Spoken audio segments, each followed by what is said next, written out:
Hello students, welcome to the part 3 of chapter Story of Village Palampur.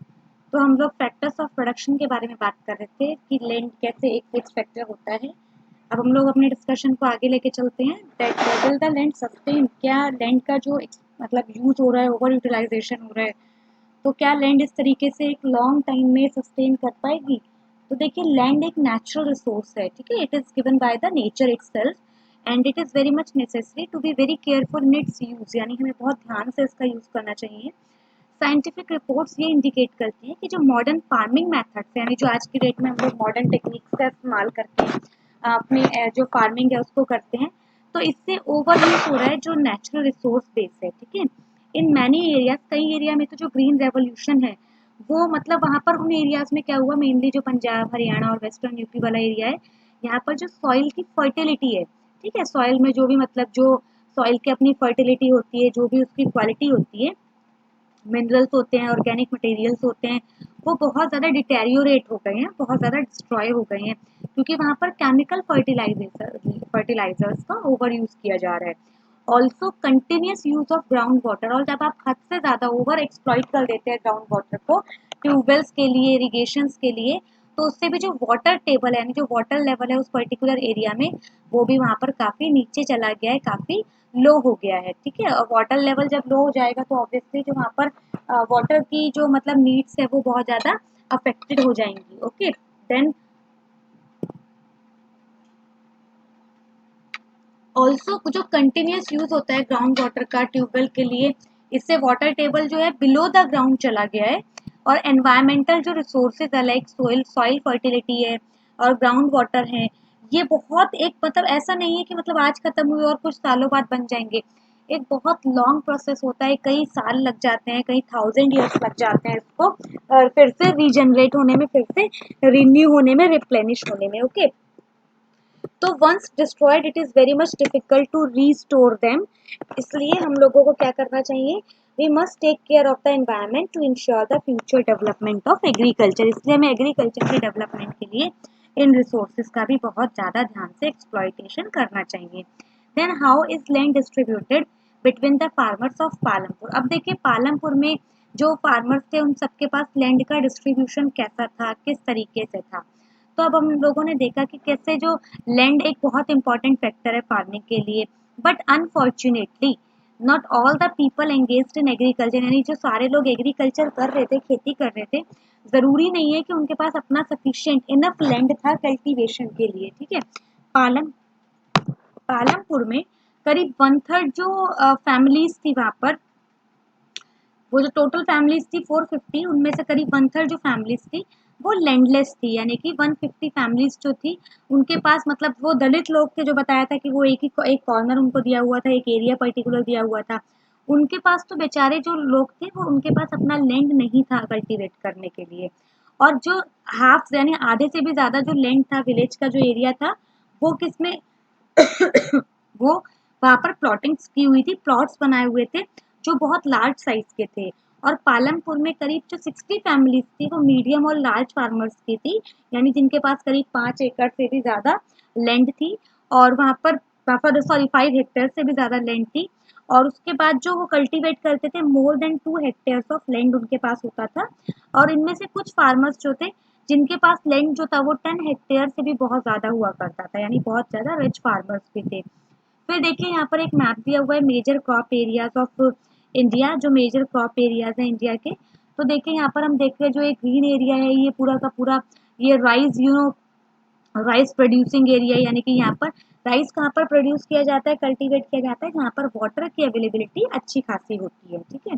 Then wheat जो है देखिए हम देख रहे हैं कि पंजाब हरियाणा और यहाँ पर ये जो वेस्टर्न यूपी वाला पार्ट है ना, यहाँ पर कल्टीवेट किया जा रहा है।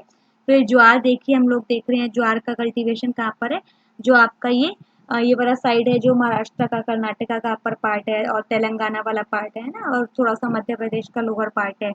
फिर बाजरा, फॉरेस्ट और स्क्रब जो हैं, स्पेयर्स वेजिटेशन जो है, और एरियाज में टू प्रीडोमिनेट क्रॉप्स के साथ हम देख सकते हैं। फिर नेक्स्ट हम लोग बात करते हैं इसमें कि who will provide the labour. देखिए अब लेबर कहाँ से आएगी, तो आफ्टर लैंड, लैंड के बाद जो लेबर थी वो बहुत इंपॉर्टेंट फैक्टर थी प्रोडक्शन के लिए। फार्मिंग के लिए हमें बहुत ज़्यादा हार्ड वर्क की ज़रूरत है, और हार्ड वर्क कौन करेगा? मशीनें तो करेंगी नहीं, ऑब्वियसली ह्यूमन करेगा। तो जो स्मॉल फार्मर्स थे वो अपनी फैमिली के साथ लैंड को कल्टीवेट करते थे, यानी अपनी फैमिली मेंबर्स को भी लगा लेते थे। अब इससे क्या होता था, जो लेबर थी, जो भी रिक्वायर्ड जो ज़रूरी लेबर थी वो मिल जाती थी, फैमिली से ही मिल जाती थी। तो मीडियम और लार्ज फार्मर्स जो थे वो क्या करते थे, फार्म लेबरर्स को हायर करते थे और उनसे अपनी फील्ड पर काम करवाते थे, ठीक है। अब जो कैपिटल नीडेड इन फार्मिंग, अब देखिए फार्मिंग करने के लिए आपको कैपिटल भी चाहिए होगा, पैसा भी चाहिए होगा। तो हम लोगों ने जैसे पहले ही पढ़ा था कि मॉडर्न फार्मिंग मेथड्स जो है इसमें बहुत सारा कैपिटल चाहिए होता है। क्यों? क्योंकि आप नई टेक्नोलॉजी ला रहे हैं, नई मशीन्स आपको खरीदनी पड़ेगी, नई टेक्नोलॉजी आपको वहाँ पर इंट्रोड्यूस करनी पड़ेगी, तो उसके लिए यू नीड द मनी। तो फार्मर्स को अब ज़्यादा पैसा चाहिए होता था देन बिफोर। अब जो ज़्यादातर मोस्ट जो स्मॉल फार्मर्स थे, they have to borrow the money to arrange for the capital. ये बोरो करते थे कहाँ से? पैसा बोरो करते थे, और ज़्यादातर कहाँ से करते थे? जो गाँव के मनी लेंडर्स हुआ करते थे, ठीक है, जो बनिया टाइप के लोग, मतलब जो बनिया नहीं, सॉरी, जो मतलब मनी लेंडर्स हुआ करते थे, ट्रेडर्स हुआ करते थे। तो वहाँ से ये लोग उधार लेते थे, बोरो करते थे मनी को। अब ये बोरो करते थे लार्ज फार्मर से, या जो मनी लेंडर्स हुआ करते थे, ट्रेडर्स हुआ करते थे, जमींदार हम लोग देखते थे, है ना, उन लोगों से पैसे बेचारे उधार लेते थे, और बहुत सारे इनको इनपुट्स दिया जाते थे कल्टीवेशन के लिए, ठीक है। अब जो रेट ऑफ इंटरेस्ट था इस तरीके के जो इनफॉर्मल लोन्स होते थे वो बहुत ज़्यादा होते थे, क्योंकि देखिए कोई बैंक तो था नहीं, कोई फाइनेंशियल इंस्टीट्यूशंस तो थे नहीं, ये लोग तो मतलब ज़रूरत के लिए पैसा देते थे। तो यहाँ पर क्या होता था, ना कोई सोर्स था, मतलब ना कोई फॉर्मल प्रोसेस था, तो ये लोग बहुत हाई इंटरेस्ट रेट जो थे वो चार्ज करते थे। और कई बार तो ये उनका बेचारों का जो फार्मर्स का घर होता था उस तक को सीज कर लेते थे अगर वो उनका लोन रीपे नहीं कर पाते थे। तो they are put to great distress. इससे क्या होता था, बहुत ज़्यादा डिस्ट्रेस में, टेंशन में आ जाते थे जो फार्मर्स हुआ करते थे। फिर in contrast to the small farmers, देखिए स्मॉल फार्मर्स के अलावा जो मीडियम और जो लार्ज फार्मर्स थे, इनके पास अपनी सेविंग्स हुआ करती थी, मतलब जो भी इनको एग्रीकल्चर से प्रॉफिट होता था ये उसको सेविंग के फॉर्म में रिजर्व करके रखते थे, और इससे ये क्या करते थे, अपनी जो भी इनको कैपिटल की जरूरत पड़ती थी उसको ये लोग पूरा फुलफिल करते थे। फिर नेक्स्ट इसमें आता है, देखिए sale of surplus from products. अब जो इनके पास अपना मतलब अपनी जो कंजम्पशन नीड्स है उसको फुलफिल करने के बाद जो भी सरप्लस प्रोड्यूस बचता था ये लोग उसको क्या करते थे, जो आसपास का इनका एरिया होता था वहां पर सेल आउट कर देते थे। तो फार्मर्स जो हैं they have produced wheat on their lands, इन्होंने अपने लैंड पर व्हीट प्रोड्यूस करते थे, और 3 फैक्टर्स ऑफ प्रोडक्शन की मदद से। फिर जो व्हीट होता था इसको हार्वेस्ट करते थे, प्रोडक्शन प्रोसेस कंप्लीट हो जाता है। अब फार्मर्स जो थे उसका कुछ पार्ट, यानी जितनी उनकी नीड होती थी उतना वो अपने पास रिटेन में, रिजर्व में रखते थे अपनी फैमिली कंजम्पशन के लिए, और जो सरप्लस व्हीट होता था उसको मार्केट में सेल कर देते थे। अभी जो ट्रेडर्स थे मार्केट में ये व्हीट को परचेज करते थे और उसको फर्दर जो शॉपकीपर्स होते थे आसपास के सिटीज में, टाउन्स में, उनको सेल आउट करते थे।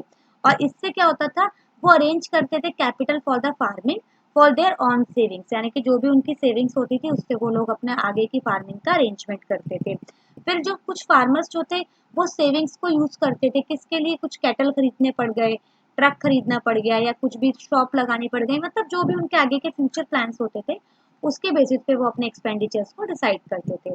फिर नेक्स्ट इसमें आता है non farming activities in Palampur.